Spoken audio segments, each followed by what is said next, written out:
Bapak, Ibu, dan saudara-saudari terkasih dalam Tuhan kita Yesus Kristus, semoga kita sekalian senantiasa beroleh damai sukacita, berkat berlimpah, dan kasih karunia Tuhan.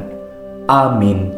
Berjumpa kembali di channel Salvator, channel Renungan Sore dan Pujian Mazmur pada hari ini, Jumat 12 Mei 2023, dalam Pekan Paskah kelima. Marilah kita bersama-sama merenungkan firman Tuhan dari Injil Yohanes bab 15 ayat 12 sampai 17. Tuhan beserta kita sekarang dan selama-lamanya. Inilah Injil suci menurut Yohanes. Dimuliakanlah Tuhan. Dalam amanat perpisahannya, Yesus berkata, "Inilah perintahku, yaitu supaya kamu saling mengasihi, seperti aku telah mengasihi kamu. Tidak ada kasih yang lebih besar daripada kasih seseorang yang memberikan nyawanya untuk sahabat-sahabatnya. Kamu adalah sahabatku, jikalau kamu berbuat apa yang kuperintahkan kepadamu. Aku tidak menyebut kamu lagi hamba, sebab hamba tidak tahu apa yang diperbuat oleh tuannya. Tetapi aku menyebut kamu sahabat, karena aku telah memberitahukan kepada kamu segala sesuatu yang telah kudengar dari Bapa-Ku. Bukan kamu yang memilih aku, tetapi akulah yang memilih kamu, dan aku telah menetapkan kamu, supaya kamu pergi dan menghasilkan buah, dan buahmu itu tetap, supaya apa saja yang kamu minta kepada Bapa dalam namaku, diberikannya kepadamu. Inilah perintahku kepadamu, kasihilah seorang akan yang lain." Demikianlah sabda Tuhan. Terpujilah Kristus. Bapak, Ibu, dan saudara-saudari terkasih dalam Tuhan kita Yesus Kristus, dalam amanat perpisahannya, Yesus berpesan kepada kita hal-hal penting yang dapat meneguhkan kita akan iman dan keyakinan kita terhadap karya keselamatan yang tercurah dalam hidup kita. Melalui renungan sore beberapa hari yang lalu, Yesus meneguhkan bahwa jikalau kita mengasihi Dia, maka kita pasti dengan setia menuruti firman-Nya.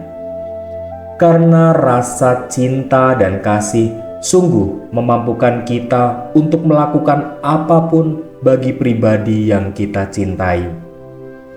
Demikian juga Yesus yang karena cintanya pada Bapa dan kasih-Nya kepada kita orang-orang berdosa, maka Yesus rela menjalankan perintah Bapa-Nya untuk menebus dosa kita melalui derita dan wafat-Nya di kayu salib.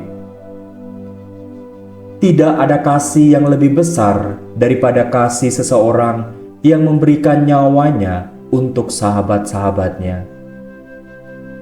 Melalui sabda hari ini, Yesus mengingatkan kita betapa spesial hubungan kita dengan Tuhan.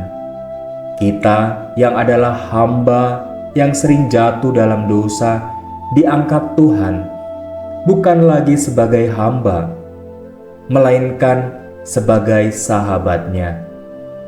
Kita dapat membayangkan relasi yang Tuhan inginkan bersama kita sahabat-sahabatnya.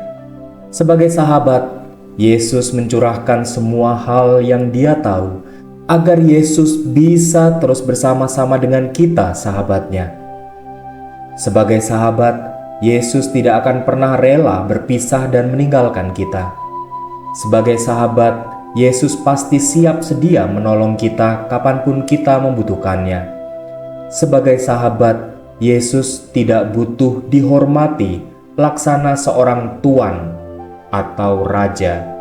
Cukup baginya agar kita mau mengasihi Yesus, sehingga kita dimampukan untuk menuruti perintah-Nya, yaitu kasihilah seorang akan yang lain. Bapak, Ibu, dan saudara-saudari terkasih, tidak ada ketaatan yang lebih indah dan penuh makna serta menguatkan selain ketaatan atas dasar kasih dan cinta. Tuhan Yesus menghendaki kita agar kita taat pada firman-Nya, bukan karena Yesus adalah Tuan atau Raja yang harus kita sembah atau takuti, bukan karena Yesus adalah Tuan atau Raja yang menjatuhi hukuman, bukan karena kita takut akan murka Allah, melainkan karena kita mengasihi, mencintai Yesus, sehingga hati, pikiran kita, sikap kita senantiasa tergerak oleh perasaan cinta, bukan karena rasa takut akan azab atau hukuman. Maka berbahagialah kita yang dipilih Tuhan untuk senantiasa mendengarkan dan menaati firman-Nya. Bayangkanlah kasih Tuhan yang adalah cinta tak berkesudahan dalam hidup kita, sehingga sulit bagi kita untuk tidak membalas cintanya. Bagaimana kita memaknai kasih Yesus sebagai seorang sahabat dalam kehidupan kita sehari-hari, agar kita pun mau mengasihi Yesus dan menturuti firman-Nya. Marilah berdoa. Ya Tuhan, kami mengucap syukur atas sabda-Mu hari ini. Yesus, ajarlah kami untuk tinggal dalam kasih-Mu, yaitu kasih seorang sahabat yang rela mengorbankan nyawa bagi para sahabatnya. Amin. Marilah Bapak, Ibu, dan saudara-saudari terkasih, kita terima Yesus yang telah memilih dan mengangkat kita sebagai sahabat, sehingga kita dapat selalu merasakan kasih-Nya dan menuruti kehendak-Nya. Tuhan memberkati.